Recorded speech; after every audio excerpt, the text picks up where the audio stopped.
udah ada gas air mata yang ditembakkan, terus udah ada yang ledakan yang aku bilang tadi, yang temanku sempat kena ledakan itu. Ya udah selama 5 menit itu ya berdoa aja, kayak berdoa gimana caranya, ya mau hidup atau mati ya udah kita serahkan gitu. Ibaratnya itu bener-bener udah, kalau misal aku di posisi itu kayak udah mau pingsan sebenarnya. Jujur aku.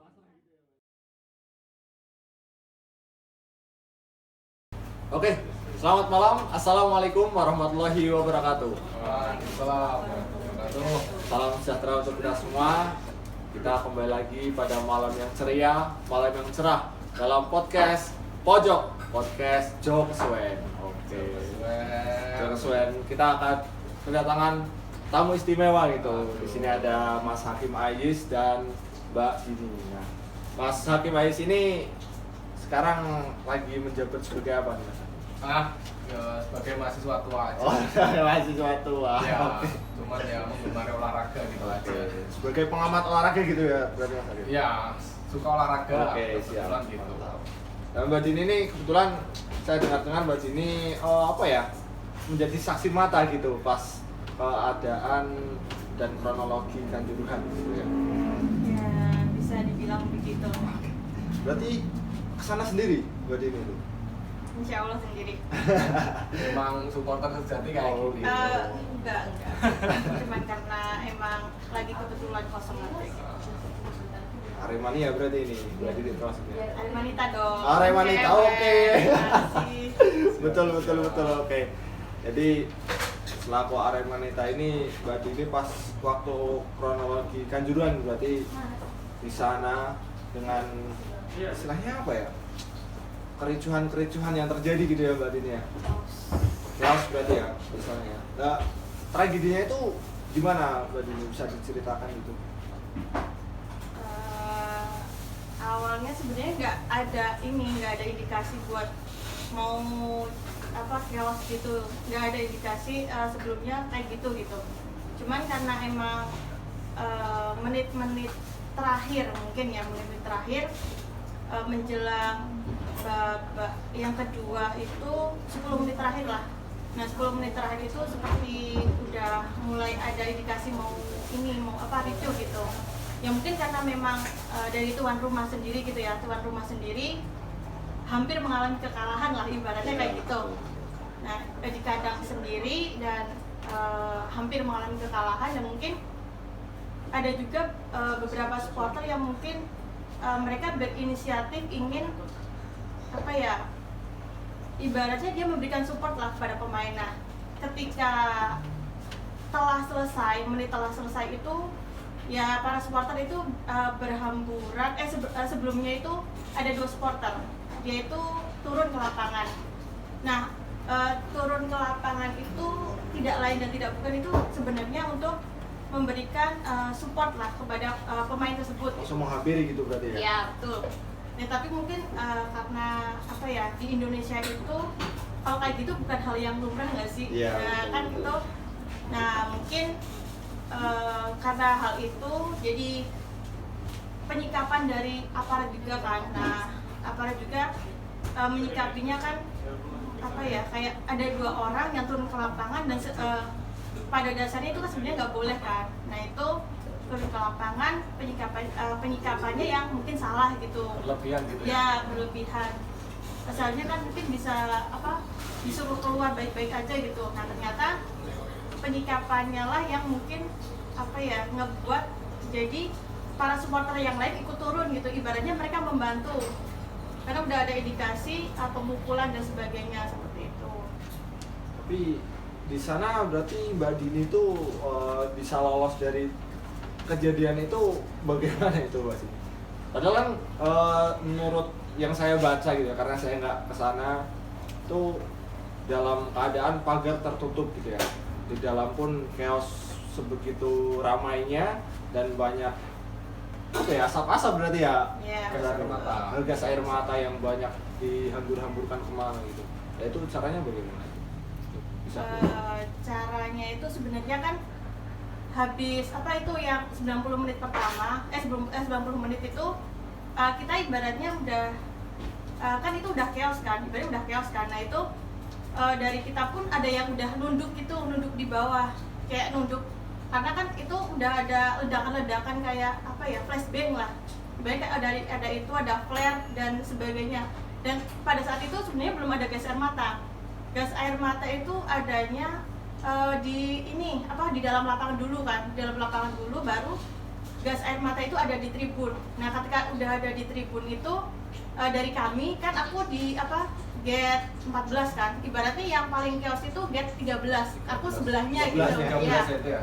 Aku di gate 14. Nah, di situ itu bener-bener dari kita kan mau keluar kan. Nah, mau keluar itu udah ada ledakan dari dalam stadion gitu.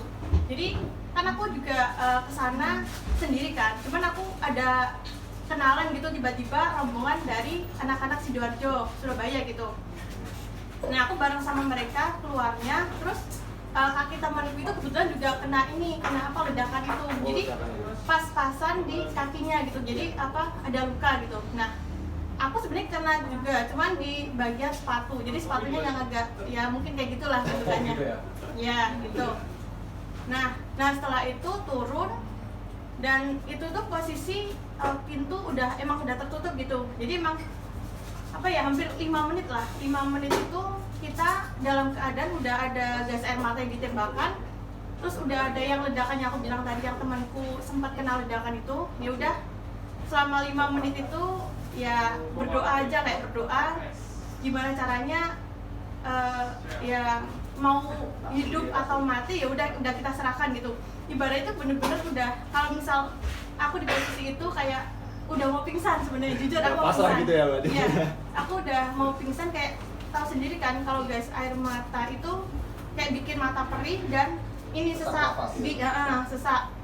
Gas air mata itu ditembakkan di luar. Ibaratnya Mas Haki mungkin ya yang sering aksi lah, ibaratnya udah tahu gas air mata itu seberapa sih efeknya gitu kan. Nah, di luar aja ibaratnya kita udah ngerasa gas air mata itu bener-bener bikin mata sama indera penciuman kita itu kayak terganggu banget. Nah, di situ posisi tertutup, stadion juga full kan itu stadion juga sebenarnya melebihi kapasitas sebenarnya.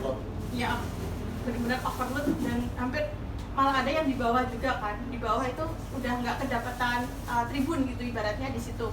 Nah, itu keluar ya udah dempet-dempetan, laki perempuan udah nggak ada batasan mau kirim nggaknya, udah lah pokoknya. Posisi panik gitu ya. Posisi panik.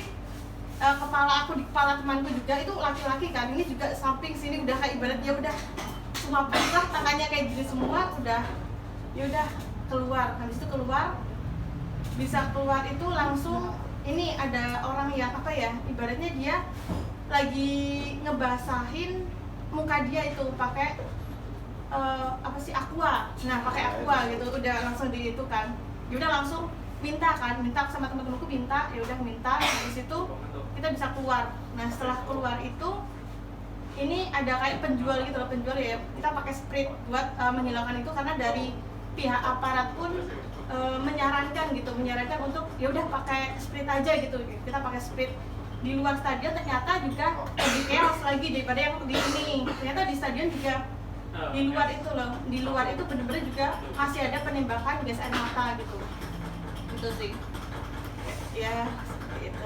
Kalau dengar ceritanya dari saksi mata lebih gimana gitu ya Mas Hakim? Lebih ngeri gitu. Iya, lebih ngeri. Nah, dari sudut pandang Mas Hakim ini selaku yang suka olahraga gitu ya, kan biasa main bola juga. Iya. Sekarang juga jurusannya ikor, berarti kan analisis tentang olahraganya itu kuat gitu. Menurut sudut pandang Mas Hakim gimana? Gimana? Kalaupun kita merujuk pada tragedi Kanjuruhan itu kan bermula di tanggal berapa? 1 Oktober gitu ya. Nah, itu kalaupun dilihat itu kan, kalau bagi saya sepengamatan saya itu kesalahan daripada pihak aparat itu sendiri dalam menangani kasus yang serupa dalam artian kan menurut saya kejadian hal tersebut supporter turun ke lapangan itu kan merupakan hal yang lumrah, bahkan di luar negeri pun sampai yang lebih banyak gitu. Nah, kan tetapi yang seperti disampaikan tadi menyoal penanganan dari pihak aparat itu yang bisa dikatakan berlebihan ataupun salah menangani. Bahasanya kan di dalam peraturan FIFA itu di 3S saya lupa itu ya, kalau nggak salah safety stadium apalah saya lupa, itu di pasal 9B bahasanya dijelaskan bahwasanya penggunaan senjata api dan gas air mata itu sangat tidak diperbolehkan dalam penanganan kerusuhan yang terjadi di dalam stadion. Meskipun di pasal 10 itu dibantah dengan adanya semisal memang ada kerusuhan yang sangat nggak bisa ditoleransi, itu bisa digunakan. Nah, akan tetapi jika kita melihat di Kanjuruhan itu sendiri kan sangat masih bisa ditoleransi, apalagi di situ ini kan tidak ada supporter dari pihak lawan yang mana bisa menimbulkan kekeosan yang lebih lanjut. Dalam artian pun kan memang dari awal dari 2 orang yang memulai itu kan hanya memberikan support dan motivasi terhadap pemain dan para ofisialnya. Nah, cuman kan ya kalau dari sudut pandang saya sih penanganan daripada pihak kepolisian dan aparat gitu ya yang berlebihan dalam itu. Nah, maka dari itu sih bahkan kan dari pemerintah kan juga udah membuat itu ya apa tim gabungan independen pencari fakta itu ada 9 hasil investigasi kalau nggak salah. Nah, itu investigasi pertama itu menyoal bahwasanya PSSI dan kemudian para pemangku kebijakan yang ada di dalam situ itu tidak profesional dalam hal yang pertama menyoal mereka tidak memperhatikan peraturan-peraturan dan standarisasi yang ada. Nah, jika kita melihat juga tragedi Kanjuruhan ini juga pun memang kan banyak sekali gas air mata yang ditembakkan ya. Kalau dari teman-teman melihat itu dari investigasi narasi TV itu ada 55 kalau nggak salah 55 tembakan gas air mata yang ditembakkan ke tribun penonton. Nah, kalau kita merujuk pada penanganan kan seharusnya kekeosan itu terjadi di lapangan. Kenapa yang ditembaki di tribun gitu loh? Itu dasar pertanyaan yang harus bisa dijawab seharusnya. Nah, itu kan sudah bisa dikatakan satu kesalahan yang fatal. Bahkan di luar juga chaos. Nah, apalagi nah, kemudian kan soal standarisasi stadion itu kan udah diatur juga di Permenpora nomor 7 tahun 2021 itu merihal standarisasi stadion. Nah, itu jalur evakuasi dan kemudian koridor-koridor itu harus yang lebar. Kemudian tidak adanya suatu hambatan yang menghambat jalannya evakuasi itu. Nah, jika kita melihat tragedi Kanjuruhan gitu ya, itu kan tribun yang paling banyak ditembak itu antara tribun 10 hingga tribun 14. Dan yang paling parah itu di tribun 13 yang bahkan banyak meregang nyawa di situ gitu ya. Nah, itu permasalahannya kan pintu di situ tertutup gitu. Jika kita melihat berita gitu ya, itu banyak daripada teman-teman supporter itu yang sampai melubangi tembok stadion gitu, bahkan upayanya untuk bisa keluar. Nah, maka dari itu kan itu sudah menjadi sebuah permasalahan yang cukup mencengangkan lah kalau bagi saya gitu. Itu sih. Tapi gitu ya. Kalau dari tadi pernyataan Mas Hakim itu kan dari berita itu kan 55 gas air mata gitu ya? Iya, 55 gas air mata. Saya dengar isunya itu gas air mata itu expired gitu. Nah, apalagi itu yang di gas air mata yang ditembakkan dari pihak kepolisian itu kan kalau kita melihat di berita-berita itu udah expired, dalam artian udah nggak layak pakai. Dalam artian efek daripada gas air mata di mana itu tidak expired aja udah sangat gitu loh membahayakan, apalagi hal itu gas air matanya expired, pasti dampak yang ditimbulkan bagi tubuh itu akan sangat sangat bahaya. Bahkan kan sampai seminggu 2 minggu kejadian itu banyak dari teman-teman supporter itu yang matanya masih merah, nggak bisa nggak bisa sembuh, itu kan masih banyak. Dan bahkan pun kan total daripada itu semua kan kalau nggak salah ya meregang 135 jiwa kalau nggak salah yang terakhir itu. Banyak korban jiwanya berarti ya, bahkan menjadi nomor 2 dunia ya. Terbanyak itu. Tragedi yang cukup mengenaskan gitu istilahnya.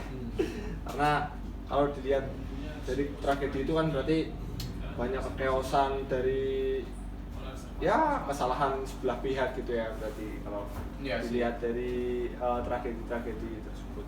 Oke. Kalau melihat ya kita ngopi dulu aja dah. Oke. Kita ngopi dulu karena biar nggak ini ya. pembahasannya cukup berat gitu ya. Nggak cukup sih, cuman agak sedikit takut aja ya ketika memang kita harus berbicara seperti ini.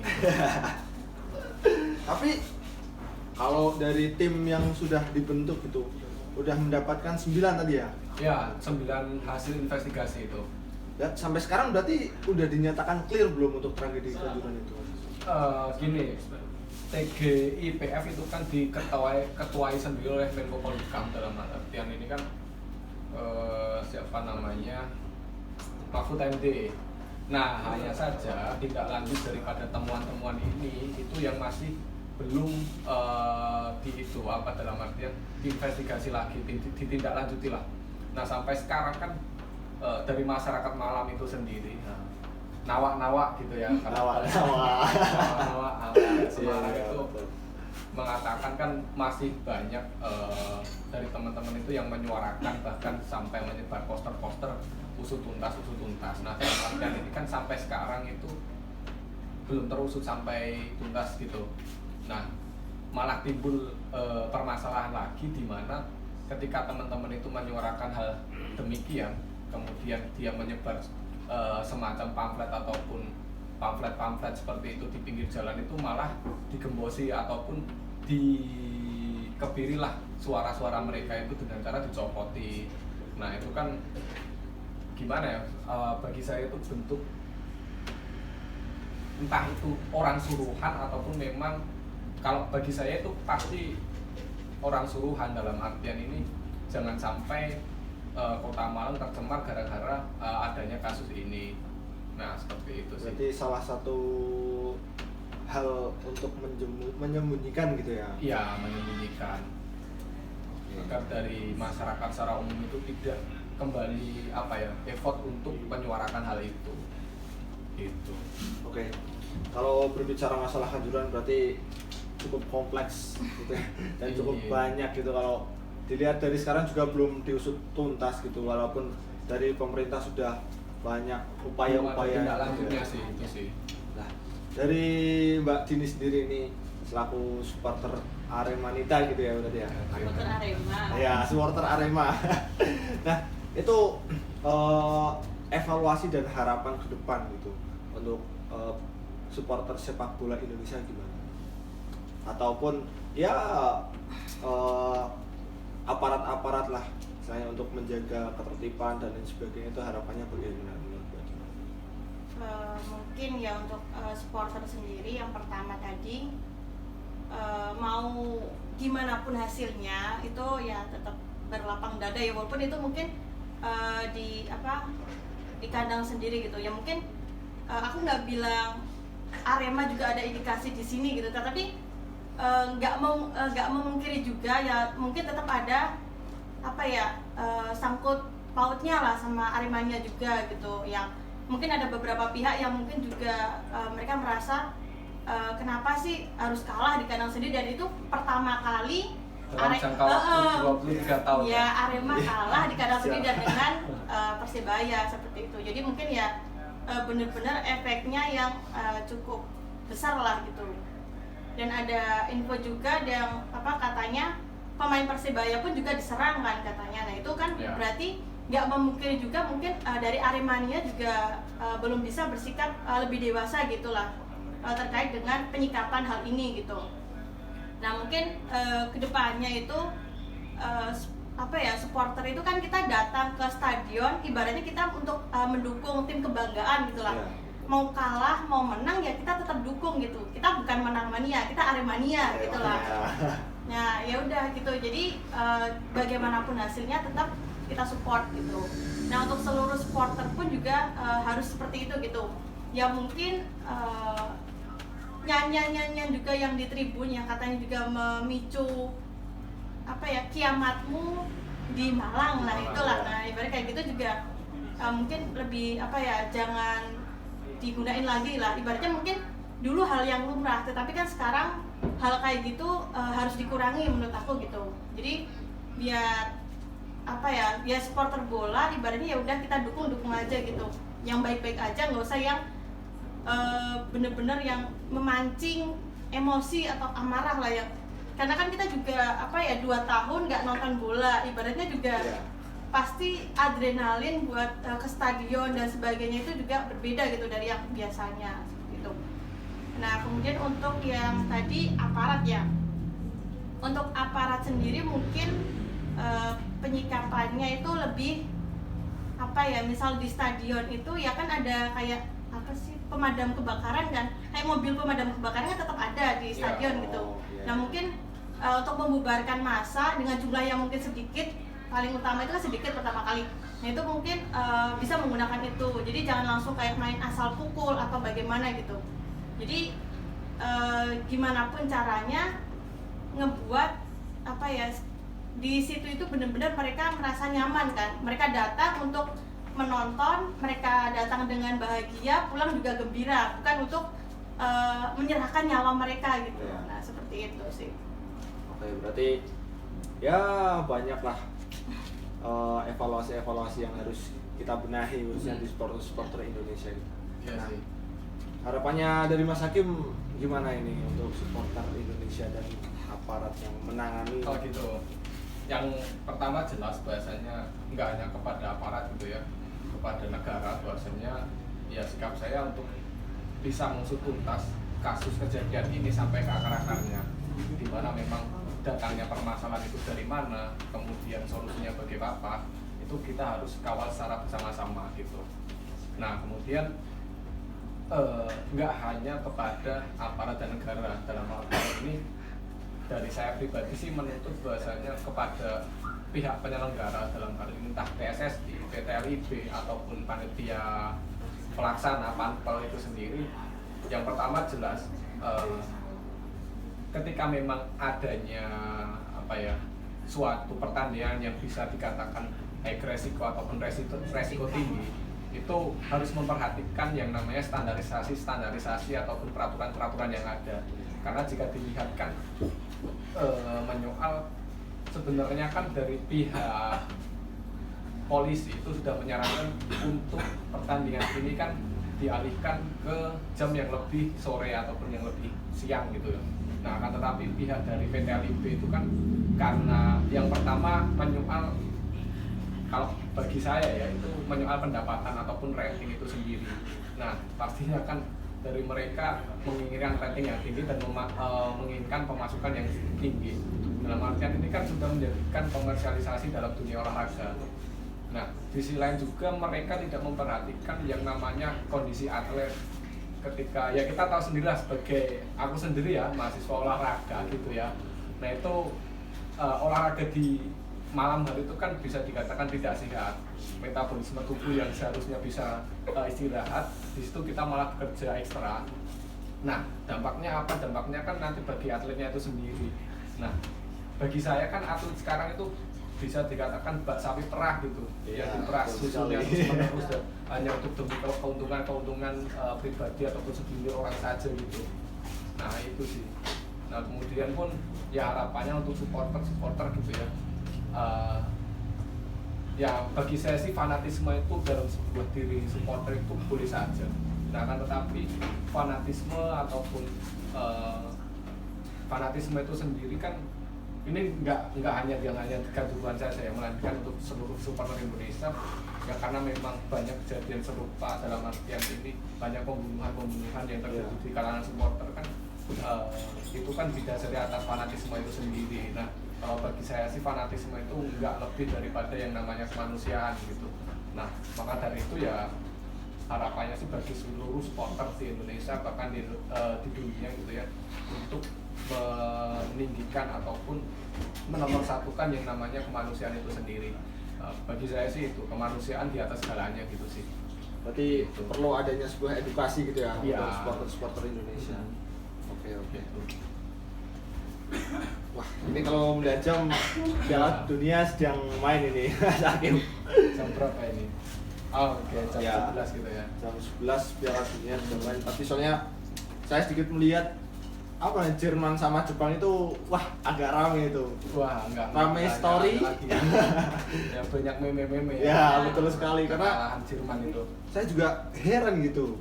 Mas Hakim. Kemarin juga Gimana? di Piala Dunia hari-hari kemarin itu ada Argentina lawan Arab Saudi. Kok bisa gitu loh? Kalah. Kok bisa kalah gitu loh? Oh juga masih bertanya-tanya gitu Mas Hakim. Tapi ya kembali ke takdir gitu ya Mas Hakim. Nggak bisa ketakdir. Oh, nggak bisa? Soal strategi. Oh iya, soal ikhtiar dan usaha Iya. gitu ya. Takdir itu dinomor sekiankan dulu lah. Ketika kita memang bisa berupaya kan, upayakan dulu gitu. Hanya kalah doa gitu Arya. Oke. Tapi kalau bicara masalah Piala Dunia gitu, Iya. ini juga banyak isu-isu ya yang muncul gitu. Banyak. Apalagi soal tuan rumah gitu ya Mas Iya. Hakim. Kalau tuan rumah itu kan sekarang Qatar itu. Qatar. Banyak isu yang saya dengar itu soal penyuapan lah, misalnya untuk memperlicin supaya Qatar itu segera untuk dijadikan dan Tuan rumah. Ya, tuan rumah gitu. Nah, itu dari sudut pandang Mas Hakim gimana? Nah, ini efek daripada itu kan kemudian banyak daripada supporter dunia itu yang mencanangkan ataupun mengumpan yang namanya hashtag boykot Qatar sebagai tuan rumah gitu. Nah itu sebenarnya efeknya juga banyak. Kesiapan Qatar pada saat itu kan bisa dikatakan cukup kurang gitu ya untuk menyelenggarakan event yang bisa dikatakan tatarannya itu sudah luar biasa internasional, Iya, luar biasa sekali. hebat gitu. Nah cuman kan yang menjadi permasalahan kan kesiapan Qatar pada saat itu yang bisa dikatakan belum siap. Nah kemudian terjadilah yang entah suap itu bisa dikatakan benar atau tidak, saya kurang tahu, cuman yang saya baca itu memang terjadi kasus suap di mana Qatar untuk bisa melicinkan jalannya untuk menjadi tuan rumah. Nah imbasnya apa? Imbasnya terjadi banyak pelanggaran HAM. Dalam artian ini kan pembangunan infrastruktur stadion yang ada di Qatar itu yang saya baca itu bisa nggak bisa sampai membunuh 6.500 jiwa. Banyak sekali. Ya, dari 6.500 jiwa hanya untuk membangun stadion dan kemudian infrastruktur. Itu dari berbagai negara itu. Iya, imigran itu sih di Qatar. Nah, maka dari itu kan seruan boykot Qatar ini kan cukup kuat gitu di tataran dunia, bahkan sampai trending di di Twitter sering gitu ya beberapa hari. Nah itu kan karena adanya itu, kemudian adanya pelanggaran HAM yang lainnya. Kalau yang saya baca sih seperti itu gitu. Lalu dari sudut pandang Mbak Dini nih selaku supporter gitu, kalau melihat isu-isu ini kan berarti ya, agak gimana ya, cukup mengejutkan gitu. Tapi ya nggak mengejutkan juga karena memang Qatar kan berarti sudah lama gitu ya. mengincar Iya, yang jadi tuan rumah. 2010 tuh, udah 12 tahun bayangkan, udah sangat lama menurut saya sih. Nah itu dari sudut pandang supporter gitu, Mbak Dini. Menurut Mbak Dini tuh gimana? Menurut saya mungkin kalau memang tadi benar ya ada isu kalau Qatar melakukan penyuapan agar menjadi tuan rumah Piala Dunia ibarat kayak gitu. Nah mungkin apa ya kayak sebenarnya nggak harus dengan cara kayak gitu loh. Nggak harus dengan cara kayak gitu, dengan apa ya, Qatar itu kan ibaratnya negara kecil kan. Qatar itu ibaratnya negara kecil yang memang untuk menyelenggarakan Piala Dunia yang memang ranahnya benar-benar besar itu agak heran kalau bisa Qatar menjadi tuan rumah gitu. Iya. Mungkin banyak negara-negara pun yang bertanya kenapa harus Qatar gitu, padahal banyak negara-negara besar yang mungkin dia lebih siap dan cocok untuk menyelenggarakan Piala Dunia di situ gitu, kayak Prancis dan yang dulu-dulu seperti itu gitu. Nah mungkin kalau memang benar seperti itu ya nggak memungkiri memang apa ya, karena mereka udah mungkin dari awal memang berniat mau menjadi tuan rumah, yaitu tadi adanya apa pelanggaran HAM yang memang saya juga baca di Twitter kan, sempat dia memang benar trending di Twitter itu.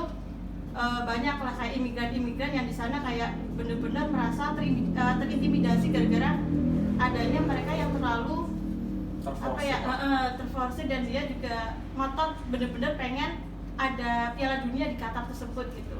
Jadi itu sebenarnya nggak apa ya, kalau memang ini nggak boleh kayak gitu gitu loh. Cuman aku juga sempat baca kayak di Qatar pun mereka kayak menyambut dengan apa, menyambut pembukaan itu kayak dengan apa, ayat-ayat Al-Quran juga gitu, katanya ada ayat Al-Quran gitu.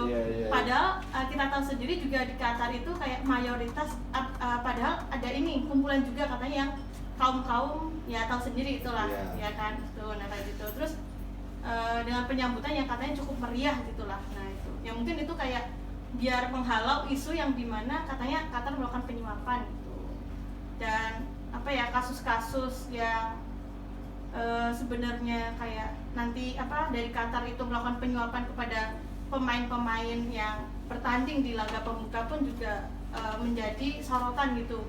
Selain mereka ingin menjadi tuan rumah Piala Dunia tersebut gitu sih. Tapi ada rasa kekecewaan nggak dari Mbak Dini selaku supporter gitu? Iya, itu tapi iya sih, itu lebih kayak apa ya? Malah lebih ke fanatisme dari Qatar sendiri, negara tersendiri gitu ya. Tadi kan dibilang supporter, nah ini malah dari negara sendiri yang terlalu fanatisme ingin gimana caranya suatu negara itu bisa menjadi tuan rumah gitu lah, ibarat kayak gitu. Kalau menurut saya ini udah di balik batu. Nah, dalam artian pasti dari pihak Qatar itu menginginkan adanya sesuatu. Nah, kalau bicara seperti ini kan ini udah masuk ranah politik gitu. Iya, betul sekali, politik.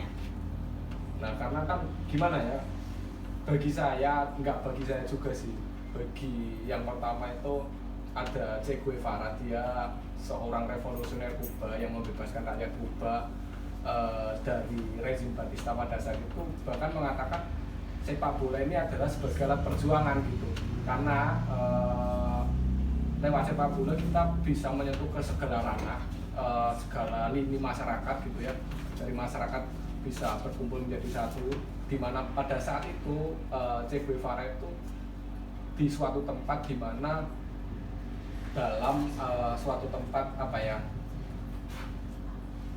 suatu tempat di mana untuk rehabilitasi orang-orang lepra gitu. Nah, di sana dia bisa menggabungkan lepra dengan orang yang non penyakit lepra, bisa bermain menjadi satu, bisa berkumpul dan bisa merayakan semuanya. Padahal sebelum adanya dia itu bisa dikatakan nggak pernah bersentuhan sama sekali gitu.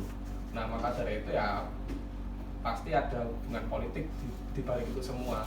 Nah, bagi saya itu tadi sih, itu sepak bola yang merupakan sebuah alat perjuangan, dan bahkan itu juga pun divalidasi oleh Tan Malaka gitu ya, pahlawan Indonesia, di mana ya sepak bola menjadi alat revolusi Indonesia itu sendiri juga seperti demikian gitu. Ya, memang dalam sosiologi olahraga juga ada sisi gelap. Iya, ini ya belajar dari situ ini Mas Hakim ya. Jadi sosiologi olahraga pun ada sisi gelap gitu. Dari olahraga itu kan ada yang ranah politik dan ekonomi. Nah, di situ biasanya ada tujuan-tujuan tertentu sehingga ya menjadikan sebuah trik-trik yang kurang, itu yang menjadi permasalahan dalam dunia olahraga gitu, dimana memang yang pertama seharusnya olahraga yang bisa untuk menyehatkan diri kita, badan kita, fisik kita gitu ya. Nah, tetapi keberjalanannya pada saat ini gitu, malah olahraga yang seharusnya bisa menyehatkan kita itu malah diperalat oleh para penguasa untuk mencapai suatu tujuannya, tujuan tertentu gitu ya. Nah, pasti itu. Dan di sisi lain juga pasti kembali lagi ke uang lah, soal komersialisasi itu. Iya, betul sekali. Itu. Memang kalau bahas politik olahraga itu cukup banyak gitu ya. Banyak, kompleks sekali lah. Sampai pagi ini nggak akan selesai gitu. Selesai.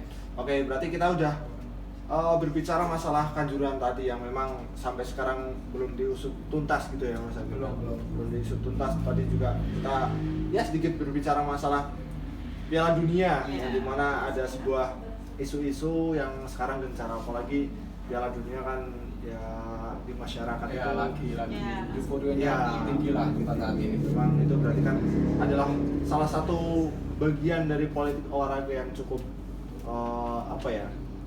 cukup tinggi lah dalam ranah politisasinya. Oke, kayaknya kalau dilihat waktu ini udah banyak Ini malah pembawa acaranya sibuk sepertinya. Iya. Oke. Oke, mungkin gitu saja ya. Terima kasih sebelumnya atas kehadirannya Mas Aki. Siap. Terima kasih kehadirannya atas Terima kasih udah hadirannya Mbak diundang Dini. gitu ya. Oke.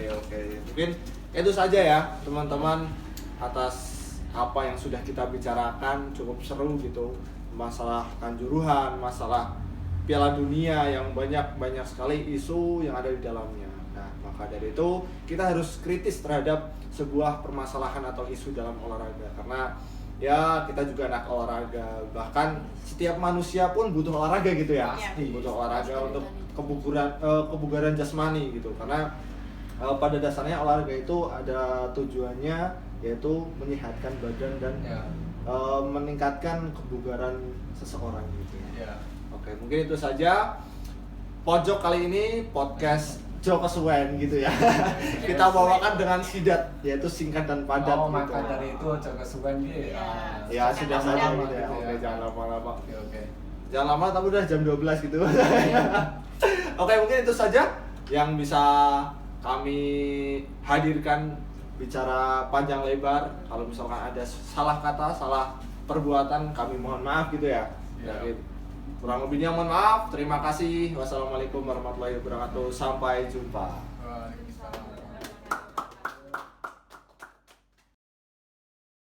Halo.